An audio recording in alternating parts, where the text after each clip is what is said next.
السلام عليكم ورحمة الله وبركاته. أعوذ بالله من الشيطان الرجيم. بسم الله الرحمن الرحيم.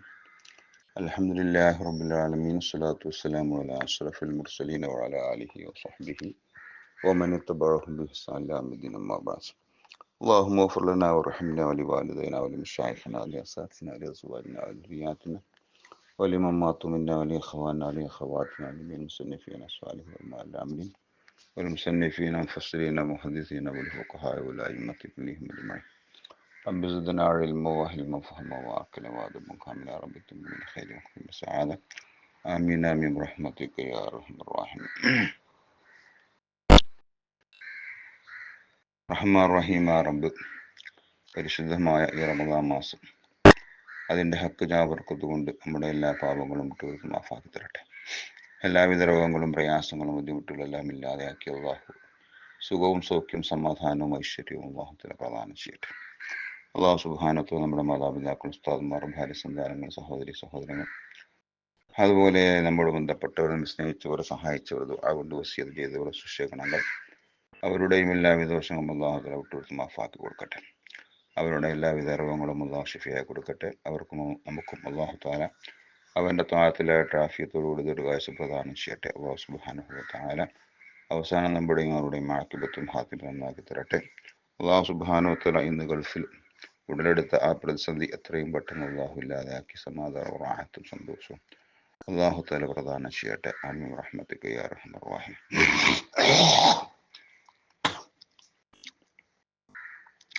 പ്രിയമുള്ള സ്നേഹിതന്മാരെ, സുഹൃത്തുക്കളെ, നമ്മൾ പറഞ്ഞുകൊണ്ടിരിക്കുന്ന വിഷയം പരിശുദ്ധമായ നോമ്പ്.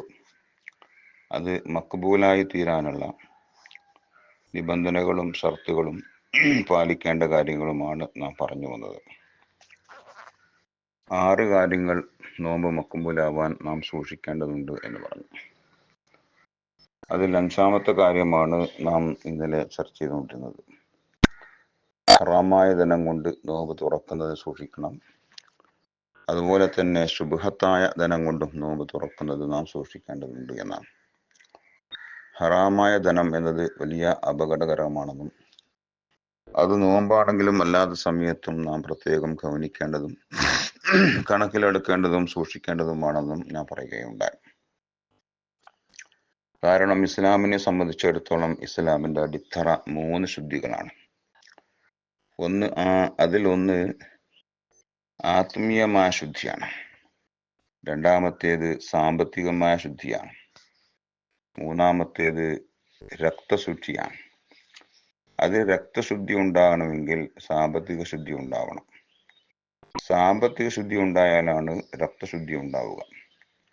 രക്തശുദ്ധി ഉണ്ടാകുമ്പോഴാണ് ആത്മീയമായ ശുദ്ധിയും ഉണ്ടാവുക. അതിന് വ്യക്തിപരമായും സാമൂഹ്യമായും നാം ശുദ്ധിയുള്ളവരായിരിക്കേണ്ടതുണ്ട്. എന്നാൽ മാത്രമേ നമുക്ക് ഇസ്ലാമിൻ്റെ അടിത്തറ സ്വീകരിച്ചവരാവാൻ പറ്റുകയുള്ളൂ.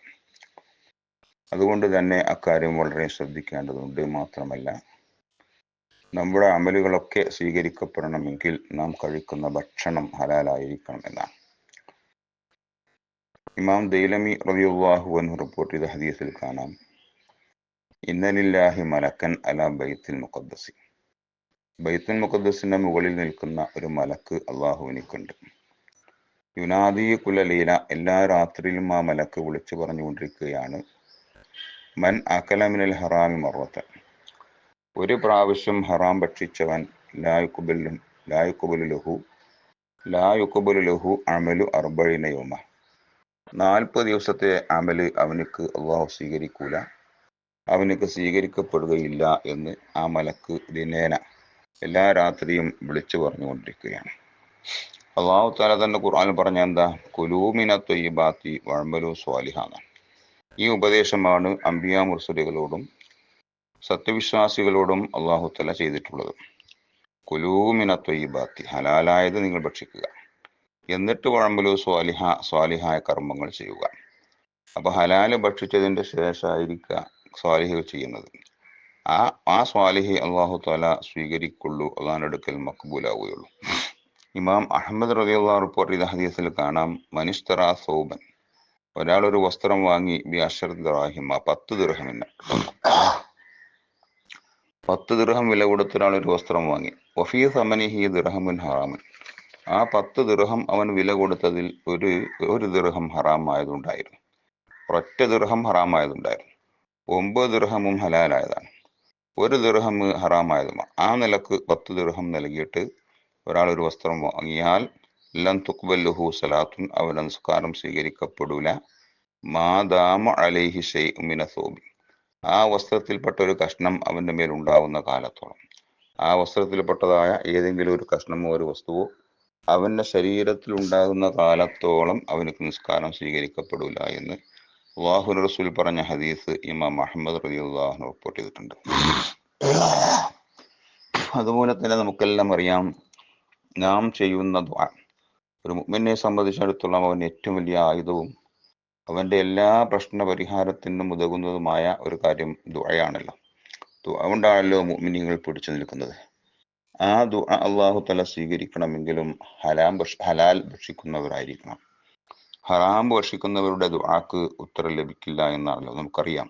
ബഹുമാനപ്പെട്ട സഅദ് ബിൻ അബീ വഖാസ് റളിയല്ലാഹു അൻഹു നബി സല്ലല്ലാഹു അലൈഹി വസല്ലം തങ്ങളുടെ അടുക്കൽ വന്ന് ഒരിക്കൽ അള്ളാഹിനോട് പറഞ്ഞു, അള്ളാഹുവിന്റെ റസൂലിനോട് പറഞ്ഞു, അള്ളാഹുവിന്റെ റസൂലെ, ഞാൻ ദുആക്ക് ഉത്തരം നൽകപ്പെടുന്ന മുജാബു ദഅവത്താവാൻ വേണ്ടി, ദുആക്ക് ഉത്തരം ലഭിക്കുന്ന ആളാവാൻ വേണ്ടി നിങ്ങൾ ദുആ ചെയ്യണമെന്ന് അള്ളാഹുവിന്റെ റസൂലിനോട് ബഹുമാനപ്പെട്ട സഅദ് ബിൻ അബീ വഖാസ് റളിയല്ലാഹു അൻഹു പറഞ്ഞപ്പോൾ അള്ളാഹു റസൂൽ പറഞ്ഞ മറുപടി എന്താ? അതിബ് തുഅമതക, നീ കഴിക്കുന്ന ഭക്ഷണം ശുദ്ധിയുള്ളതാവുക, നീ കഴിക്കുന്ന ഭക്ഷണം നന്നാക്കുക, നീ കഴിക്കുന്ന ഭക്ഷണം ഹലാലാക്കുക.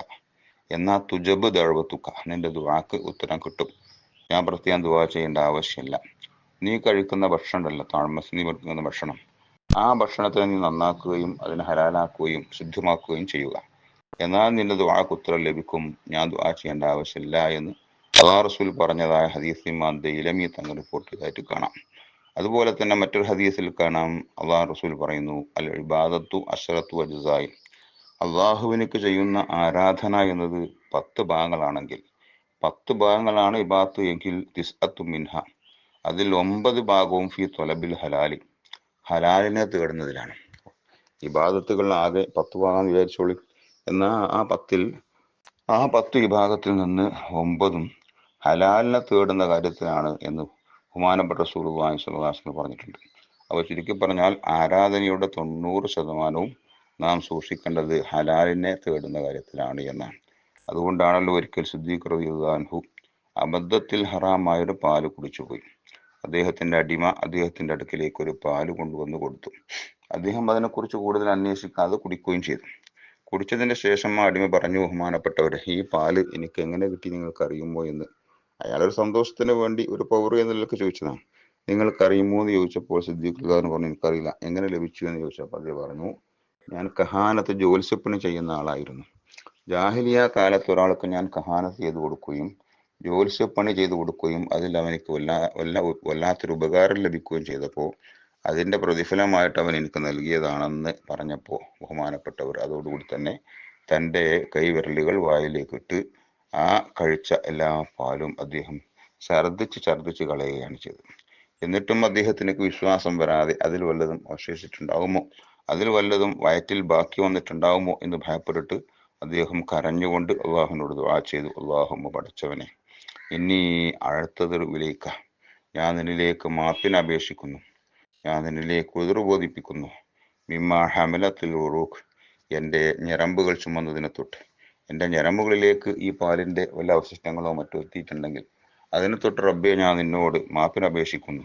വഹാലത്തെല്ലാം എൻ്റെ കുടലുകളുമായി കലർന്ന, ആ കുടലുമായി പൂർണ്ണമായി വിട്ടുപിരിയാത്ത അതിലെവിടെയെങ്കിലും വല്ല അവശിഷ്ടങ്ങളും ബാക്കിയുണ്ടെങ്കിൽ അതിനെ തൊട്ട് റബ്ബേ ഞാൻ നിന്നോട് മാപ്പിന് അപേക്ഷിക്കുന്നു, ഉതിർ ബോധിപ്പിക്കുകയും ഞാൻ അറിയാതെ കുടിച്ചു പോയതാണെന്ന് ഞാൻ നിന്നോട് സമ്മതിക്കുകയും ചെയ്യുന്നു എന്ന് പറഞ്ഞുകൊണ്ട് അദ്ദേഹം കൈ ഉയർത്തി ദുആ ചെയ്യുകയും കരയുകയും ചെയ്ത സംഭവം ബഹുമാനപ്പെട്ട മഹാന്മാരായ പണ്ഡിതന്മാർ ഉദ്ധരിക്കുന്നുണ്ട്. ഈ വിവരം നബി സല്ലല്ലാഹു അലൈഹി വസല്ലം തങ്ങളോട് പറയപ്പെട്ടപ്പോൾ സിദ്ദീഖ് റളിയല്ലാഹു അൻഹുവിന്റെ വിവരം, അദ്ദേഹം ചെയ്ത ഈ സംഗതി ബഹുമാനപ്പെട്ട നബി സല്ലല്ലാഹു അലൈഹി വസല്ലം പറഞ്ഞപ്പോൾ അല്ലാഹു റസൂൽ പറഞ്ഞു, അവഅലിംതും, നിങ്ങൾ അറിഞ്ഞിട്ടില്ലേ, അന്ന സിദ്ദീഖ ലാ യുദ്ഖിലു ജൗഫഹു ഇല്ലാ ത്വയ്യിബ, സിദ്ദീഖ് റളിയല്ലാഹു അൻഹു തന്റെ ഉള്ളിലേക്ക് ശുദ്ധമായതല്ലാതെ അഥവാ ഹലാലായതല്ലാതെ പ്രവേശിപ്പിക്കുകയില്ല എന്ന കാര്യം നിങ്ങൾ അറിഞ്ഞിട്ടില്ലേ എന്ന് ബഹുമാനപ്പെട്ട റസൂലുള്ളാഹി സ്വല്ലല്ലാഹു അലൈഹി വസല്ലം ആ വിവരം പറഞ്ഞപ്പോൾ സഹാബത്തിനോട് ചോദിക്കുകയുണ്ടായി.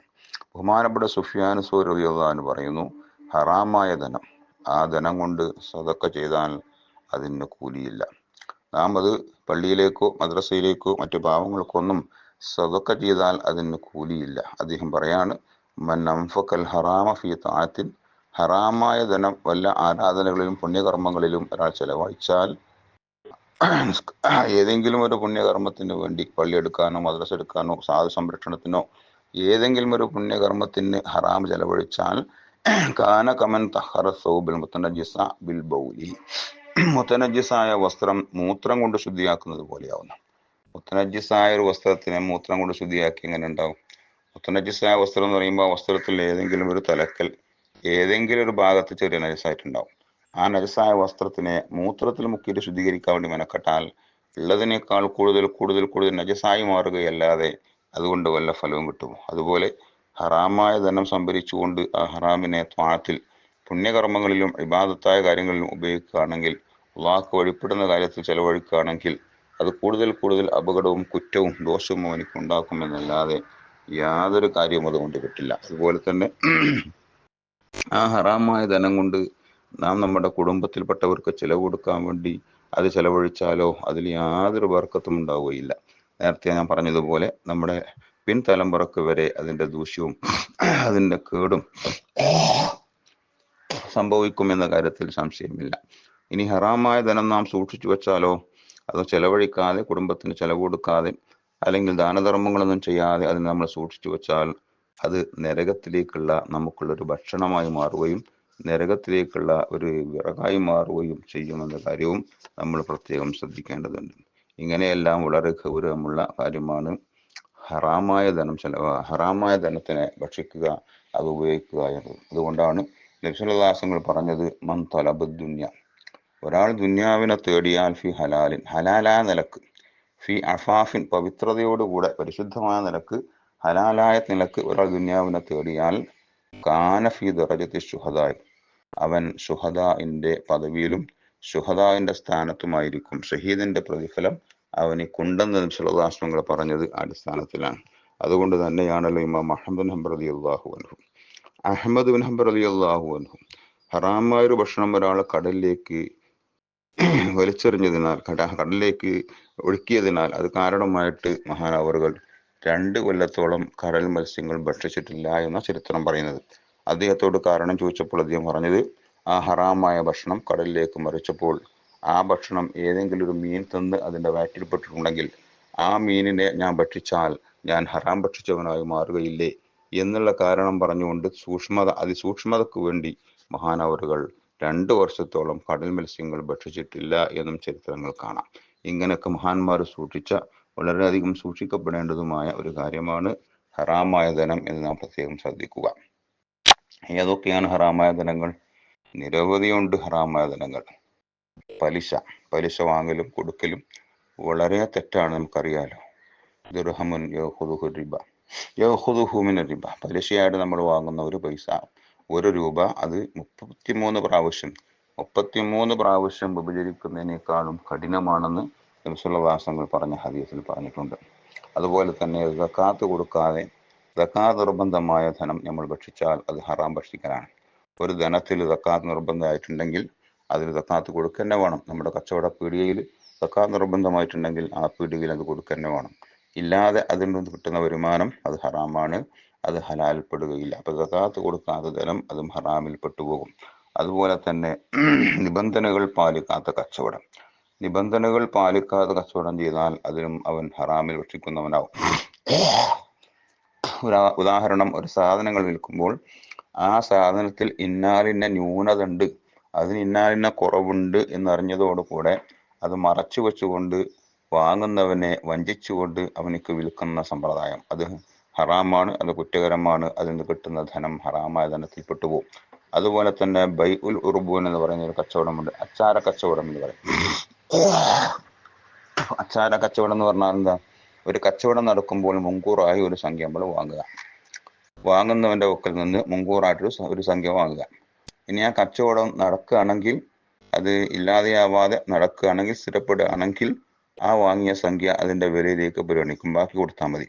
അഥവാ ആ കച്ചവടം പൊളിയാണെങ്കിലോ, അഥവാ കച്ചവടം പൊളിയാണെങ്കിൽ ഈ മുൻകൂർ കൊടുത്ത പൈസ അവൻ തിരിച്ചു കൊടുക്കൂല, അത് അവനെടുക്കും എന്ന് പറഞ്ഞുകൊണ്ടുള്ള കച്ചവടം. ഈ കച്ചവടം ഹറാമിൽപ്പെട്ടതാണ്, നിബന്ധനകൾ പാലിക്കാത്ത കച്ചവടമാണ്. അതുപോലെ തന്നെ കച്ചവടത്തിലോ കൂട്ടുസ്വത്തിലോ നാം വഞ്ചിക്കുക. രണ്ടുപേർ കൂടി കച്ചവടം ചെയ്യുകയാണെങ്കിൽ തന്റെ കൂട്ടുകാരനെ ആ കച്ചവടത്തിൽ വഞ്ചിക്കുക. അല്ലെങ്കിൽ നമ്മുടെ സ്വത്ത് അനന്തരാവകാശങ്ങളോ മറ്റോ ഓഹരി ചെയ്യുമ്പോൾ ആ സ്വത്തിലോ മറ്റുള്ളവരെ വഞ്ചിച്ച് അവർക്ക് നൽകാതെ നാം കവർന്നെടുക്കുക. അതുപോലെ തന്നെ സ്ഥലത്തിന്റെ പറമ്പിന്റെ അതിര് മാറ്റിക്കൊണ്ടും മറ്റൊക്കെ മറ്റുള്ളവരുടെ സ്ഥലം നാം എടുക്കാൻ വേണ്ടി ശ്രമിക്കുക. ഇതൊക്കെ ഹറാമായ ധനത്തിൽപ്പെട്ടതാണ്. അതുപോലെ തന്നെ ഒരാൾ മരണപ്പെട്ടു കഴിഞ്ഞാൽ അവന്റെ സ്വത്തിൽ നിന്ന് നാം ആദ്യം ചെയ്യേണ്ടത് അവന്റെ കടങ്ങൾ വീട്ടലാണ്. മയ്യത്ത് പരിപാലന ചെലവുകൾക്ക് ശേഷം പിന്നീട് വേണ്ടത് അവന്റെ കടം വീട്ടാണ്. ആ കടം അള്ളാഹുവിന് വേണ്ടിയുള്ള കടാണെങ്കിലും ശരി, മനുഷ്യർക്ക് നൽകേണ്ട കടാണെങ്കിലും ശരി. അപ്പൊ നോമ്പ് നോക്കാത്തത്, അവൻ നോമ്പ് നോക്കാത്തതിന് ഫിദിയ കൊടുക്കണമല്ലോ, നോമ്പ് നോക്കാത്തതിന് മുദ്ദ നൽകണമല്ലോ, അത് അള്ളാഹിന്റെ കടമയാണ്. അതുപോലെ അവന്റെ ധനത്തിൽ സക്കാത്ത് നിർബന്ധമായിട്ട് കൊടുത്തിട്ടില്ലെങ്കിൽ ആ സക്കാത്ത് കൊടുക്കണമല്ലോ, അത് അള്ളാഹുവിന്റെ കടമാണ്. അതുപോലെ തന്നെ ഹജ്ജ് നിർബന്ധമായ ശേഷം ഹജ്ജ് ചെയ്യാത്തവനാണെങ്കിൽ അത് അള്ളാഹിന്റെ കടമാണ്. ഇങ്ങനെ അള്ളാഹുവിന്റെ കടം, അല്ലെങ്കിൽ നേർച്ചയാക്കിയിട്ട് അവൻ വിട്ടിട്ടില്ലെങ്കിൽ അത് അള്ളാഹിന്റെ കടമാണ്. അള്ളാഹുവിന്റെ കടമോ അല്ലെങ്കിൽ മനുഷ്യരുടെ കടമോ ബാക്കിയുണ്ടെങ്കിൽ ആ കടമാണ് വിൽക്കേണ്ടത്, ആ കടാണ് വീട്ടേണ്ടത്, ആ കടാണ് ആദ്യം വീട്ടേണ്ടത്. അതിനുശേഷം പിന്നീട് അവന് വല്ല വസിയത്തും മരണസമയത്ത് പറഞ്ഞിട്ടുണ്ടെങ്കിൽ ആ വസിയത്തിനെ നടപ്പിലാക്കുകയാണ് വേണ്ടത്. അതും കഴിഞ്ഞതിന് ശേഷമാണ് അനന്തര സ്വത്ത് നമുക്ക് ഭാഗിച്ചെടുക്കാനും ഓഹരി ചെയ്തെടുക്കാനും അവകാശമുള്ളൂ. ഇതെല്ലാം ചെയ്യാതെ അതിന്റെ മുമ്പ് തന്നെ അവന്റെ സ്വത്ത് മുഴുവനും നാം വാരിക്കൂട്ടിയാൽ അനന്തരാവകാശം എടുത്താൽ ഖുർആൻ പറഞ്ഞതുപോലെ അനന്തരാവകാശത്തെ വാരിക്കൂട്ടി നിങ്ങൾ ഭക്ഷിക്കുകയാണെന്ന് അള്ളാഹുവിനെ ആക്ഷേപിച്ച് പറഞ്ഞതുപോലെ അത് ഹറാമിൽ പെട്ടുപോകുമെന്ന കാര്യത്തിൽ സംശയമില്ല. അതുപോലെ തന്നെ നാം വളരെയധികം ശ്രദ്ധിക്കേണ്ട മറ്റൊരു കാര്യമാണ്, ഒരാൾക്ക് തൃപ്തിയില്ലാത്ത അവന്റെ ധനം നാം കൈവശപ്പെടുത്താൻ പാടില്ല, ഏത് നിലക്കും കൈവശപ്പെടുത്താൻ പാടില്ല. ഉദാഹരണം പറയുകയാണെങ്കിൽ, ഒരാളെ മാവിൽ നിന്ന് മാങ്ങകൾ വീഴുന്നുണ്ട്, ആ മാങ്ങ എടുക്കുന്നത് അവനക്ക് തൃപ്തിയില്ല, നമുക്കറിയാം, അവൻ അത് സമ്മതിക്കലില്ല, സാധാരണ കൊടുക്കലുമില്ല. പക്ഷെ നമ്മൾ അവിടെ പോയിട്ട് മാങ്ങ എടുത്തു കൊണ്ടുവന്നാൽ അത് ഹറാമിൽപ്പെട്ടു. ഒരാൾക്ക് തൃപ്തിയില്ലാത്ത ദിനം അവനിൽ നിന്ന് ഒരിക്കലും നാം എടുക്കാൻ പാടില്ല. അതെടുത്താൽ അത് കാരണമായിട്ട് അവൻ വളരെയധികം ശിക്ഷിക്കപ്പെടുന്നവനായി മാറുമെന്ന കാര്യത്തിലും സംശയമില്ല. ചരിത്രത്തിൽ പറയുന്നുണ്ട്, ബഹുമാനപ്പെട്ട ഈസാ നബി അലൈഹി സ്വലാം ഒരു മരിച്ച മനുഷ്യനെ ഹയാത്താക്കി. അവനോട് ചോദിച്ചു, അത്രേ നിന്റെ അവസ്ഥ എന്താന്ന് ചോദിച്ചപ്പോൾ അദ്ദേഹം പറഞ്ഞ മറുപടി എന്താണ്? ഞാൻ എൻ്റെ അയൽവാസിയുടെ പറമ്പിൽ നിന്ന് അവൻ അറിയാതെ ഒരു വസ്തു ഞാൻ എടുത്തതിന്റെ പേരിൽ ഇന്നും ഞാൻ അതിന്റെ ശിക്ഷ അനുഭവിച്ചു കൊണ്ടിരിക്കുകയാണ് എന്നാണ് ആ മയ്യത്ത് ഹയാത്തായ ശേഷം മറുപടി പറഞ്ഞത് എന്ന് ചരിത്രത്തിൽ കാണാൻ കഴിയും. അതാണ് അല്ലാഹു റസൂൽ പറഞ്ഞതിൽ, ആ യഹിലുലി അഹദിൻ, ഒരാൾക്കും അനുവദനീയമല്ല മാലുംരിഇൻ, മറ്റൊരാളുടെ ധനം ഒരാൾക്കും അനുവദനീയമല്ല, ഇല്ല അൻ ത്വീബി നഫ്സിൻ, നല്ല മനസ്തൃപ്തിയോടുകൂടി സംതൃപ്തിയോടുകൂടി അവൻ നൽകിയാലല്ലാതെ ഒരാൾക്കും മറ്റൊരാളുടെ ധനം ഒരിക്കലും ഹലാലല്ല എന്ന് നബി സല്ലല്ലാഹു അലൈഹി വസല്ലം തങ്ങൾ വ്യക്തമായി പറഞ്ഞതാണ്. അപ്പോൾ ആ നിലയ്ക്ക് നമ്മൾ ചിന്തിച്ചു നോക്കുകയാണെങ്കിൽ, ഇന്ന് വിവാഹം കഴിക്കുന്ന സമയത്ത് നാം നിർബന്ധപൂർവം വാങ്ങുന്ന സ്ത്രീധനം ഇന്നത് കിട്ടണം എന്നെല്ലാം പറഞ്ഞ് ആ പെണ്ണിന്റെ പിതാവിനെ വിഷമിപ്പിക്കുകയും ബുദ്ധിമുട്ടാക്കുകയും ചെയ്യുന്ന വിധത്തിൽ നാം വാങ്ങുന്ന സ്ത്രീധനം ഒരിക്കലും അത് ഹലാലല്ല. കാരണം അയാൾ തൃപ്തിയോടുകൂടെ നൽകുന്നതല്ല. തന്റെ മകളുടെ വിവാഹം നടക്കട്ടെ എന്ന് വിചാരിച്ച് അയാൾ ആരാന്റെ മുന്നിൽ കൈനീട്ടിയും മറ്റുള്ളവരോട് കേണപേക്ഷിച്ചും മറ്റുള്ളവരുടെ മുന്നിൽ അവൻ അദ്ദേഹത്തിന്റെ സ്വാതന്ത്ര്യം പണയം വെച്ചും എങ്ങനെയോ സംഭരിച്ചുകൊണ്ടാണ്, വളരെയധികം വിഷമിച്ചുകൊണ്ടായിരിക്കും ചിലപ്പോൾ അദ്ദേഹം തരിക. അത്തരം ധനങ്ങളൊന്നും നമുക്കൊരിക്കലും അനുവദനീയമാവില്ല, ഹലാലാവില്ല എന്ന കാര്യവും നമ്മൾ പ്രത്യേകം ശ്രദ്ധിക്കേണ്ടതുണ്ട്. അതുപോലെ തന്നെ മോഷ്ടിക്കുക, പിടിച്ചുപറിക്കുക, ലോട്ടറി, പന്തയം, ചട്ടകളി, ചീട്ടുകളി, ഇതൊക്കെ ഹറാമായ കളികൾ. അത് മുഖേന നാം നേടുന്ന ധനങ്ങളൊക്കെ അതൊക്കെ ഹറാമിൽപ്പെട്ടതാണ്. അതുപോലെ തന്നെ തനിക്കില്ലാത്ത ഒരു ഗുണം ഉണ്ടെന്ന് അഭിനയിച്ചുകൊണ്ട് വാങ്ങാം. ഉദാഹരണം, ഉസ്താദ് അല്ലാത്ത ഒരാള് തലയിലൊക്കെ കെട്ടി ഉസ്താദാണെന്ന് അഭിനയിച്ചുകൊണ്ട് ധനം ജനങ്ങളിൽ നിന്ന് വാങ്ങുക. അല്ലെങ്കിൽ തനിക്ക് അത്യാവശ്യം കഴിവും പ്രാപ്തിയൊക്കെ ഉണ്ട് എന്നതോടുകൂടി തന്നെ എനിക്ക് കഴിവും പ്രാപ്തിയൊന്നുമില്ല, ഞാൻ ഫക്കീറാണ്, മിസ്കീനാണ് എന്ന് മറ്റുള്ളവരുടെ മുന്നിൽ അഭിനയിച്ചുകൊണ്ട് അവരിൽ നിന്ന് വല്ലതും വാങ്ങുക. ഇങ്ങനെ തനിക്കില്ലാത്ത ഒരു ഗുണം തനിക്കുണ്ടെന്ന് അഭിനയിച്ചുകൊണ്ട് വാങ്ങിയ ധനം അത് ഹറാമിൽപ്പെട്ടതാണ്. അതുപോലെ തന്നെ ലജ്ജക്ക് വേണ്ടി ആരെങ്കിലും നമുക്ക് വല്ലതും തന്നാൽ അത് സ്വീകരിക്കലും ഹറാമാണെന്ന് ഇമാം ഗസ്സാലി റളിയല്ലാഹു അൻഹു വ്യക്തമായി പറഞ്ഞിട്ടുണ്ട്. ഒരാളോട് നമ്മൾ സാധനം ചോദിച്ചു, അവനെ തരാൻ മനസ്സില്ല, പക്ഷെ എങ്ങനെ തരാതിരിക്കുക എന്ന നിലയ്ക്ക് ലജ്ജക്ക് വേണ്ടിയിട്ട് അവൻ നമുക്ക് തന്നു. ഉദാഹരണം, ഒരാൾ ഗൾഫിൽ നിന്ന് വന്നപ്പോൾ അവനോട് പറഞ്ഞു, എടോ നീ എന്നെ സാധനക്ക് കൊണ്ട, നീ ഗൾഫിൽ നിന്ന് വന്ന് എൻ്റെ കയ്യിൽ ഉണ്ടാവുമല്ലോ എന്ന് പറഞ്ഞു. അപ്പൊ അവനക്ക് തരാൻ മനസ്സൊന്നുമില്ല, പക്ഷെ എങ്ങനെ തരാതിരിക്കും എന്ന് വിചാരിച്ച് ചോദിക്കുന്ന ഒരു ഉസ്താദായിരിക്കും, അല്ലെങ്കിൽ അതുപോലത്തെ ആളായിരിക്കും. അപ്പൊ എങ്ങനെയാണ് കൊടുക്കാതിരിക്കാൻ വിചാരിച്ച് ലജ്ജയ്ക്ക് വേണ്ടി കൊടുത്തു, ആ ധനം സ്വീകരിക്കാൻ പാടില്ല. അതുപോലെ തന്നെ ജനങ്ങളുടെ ഇടയിൽ വെച്ച് ഒരാളോട് സംഭാവന ചോദിച്ചു, ആ സംഭാവന ജനങ്ങളുടെ ഇടയിൽ വെച്ച് ചോദിച്ചത് കൊണ്ട് എങ്ങനെ തരാതിരിക്കും എന്ന് വിചാരിച്ച് നാണത്തിന് വേണ്ടിയാണ്, ലജ്ജയ്ക്ക് വേണ്ടിയാണ് അദ്ദേഹം തന്നതെങ്കിൽ ആ ധനം പോലും സ്വീകരിക്കാൻ പാടില്ലെന്നും അത് ഹറാമിൽപ്പെട്ടതാണെന്നും മഹാന്മാരായ പണ്ഡിതന്മാർ വളരെ വ്യക്തമായി പറഞ്ഞിട്ടുണ്ട്. അതുപോലെ തന്നെ തനിക്ക് അർഹതയില്ലാത്ത യാചന, ഇതുകൊണ്ട് നേടുന്ന ധനങ്ങളും ഹറാമിൽപ്പെട്ടതാണ്. അത്തരം ഹറാമുകളൊക്കെ നാം സൂക്ഷിക്കേണ്ടതുണ്ട്. ഹറാമായ ധനം പിടിക്കുന്നവരെ കുറിച്ച് അല്ലാഹു റസൂൽ പറഞ്ഞൊരു ഹദീസിൽ കാണാം, ഖിയാമത്ത് നാളിൽ തിഹാമ പർവ്വതത്തിന്റെ അത്രയും നന്മ ചെയ്ത ഒരാളെ കൊണ്ടുവരപ്പെടും. ആ നന്മകളെല്ലാം പൊടിഞ്ഞു പൊടിഞ്ഞു പോയി അവസാനം ഒന്നുമില്ലാതെയായി ഒരു നന്മയും അവശേഷിക്കാതെ അവനെ നരകത്തിലേക്ക് എറിയപ്പെടും. അപ്പൊ സഹാബത്ത് ചോദിച്ചു, അള്ളാഹു റസൂലെ, ആരാണ് അങ്ങനെ വരുന്നവർ ചോദിച്ചപ്പോ അള്ളാഹു റസൂൽ പറഞ്ഞ മറുപടി എന്താ? കാനു യുസല്ലൂന യസൂമൂന, അവർ നിസ്കരിച്ചിരുന്നു, നോമ്പുവറ്റിരുന്നു, യസക്കൂന, സകാത്ത് കൊടുക്കുകയും എല്ലാം ചെയ്തിരുന്നു, എല്ലാ പുണ്യകർമ്മങ്ങളും അവർ ചെയ്തിരുന്നു. പക്ഷേ അന്നഹും ഇദാ അറദലഹും ഷൈഉൻ ഹറാം, ഹറാമായ വല്ലതും അവർക്ക് കിട്ടാനുണ്ടെങ്കിൽ, ഹറാമായ നിലക്ക് വല്ലതും അവർക്ക് കിട്ടുകയാണെങ്കിൽ അഹദൂഹു, അതിനവർ പിടിക്കും. ഹറാമായത് ഏതെങ്കിലും നിലക്ക് കിട്ടാൻ വഴിയോ മാർഗമോ ഉണ്ടെങ്കിൽ അത് കിട്ടാനുള്ള വഴി അവർ തേടുകയും അത് പിടിക്കുകയും ചെയ്യും. അഹ്ബത്തുല്ലാഹു അമലഹും, അതുകൊണ്ട് അവരുടെ അമലുകളൊക്കെ അള്ളാഹു പൊളിച്ചു കളഞ്ഞു എന്ന് അള്ളാഹു റസൂൽ പറഞ്ഞ ഹദീസ് സവാജിറിൽ നോക്കിയാൽ ഇമാം ഇബിൻ ഹജർ റിപ്പോർട്ട് ചെയ്ത് കാണാം. അതുകൊണ്ട് ഇത്തരം കാര്യങ്ങളൊക്കെ നമ്മൾ പ്രത്യേകം ശ്രദ്ധിക്കുക. അള്ളാഹു സുബ്ഹാനഹു വ തആല തൗഫീഖ് ചെയ്യട്ടെ. അസ്സലാമു അലൈക്കും.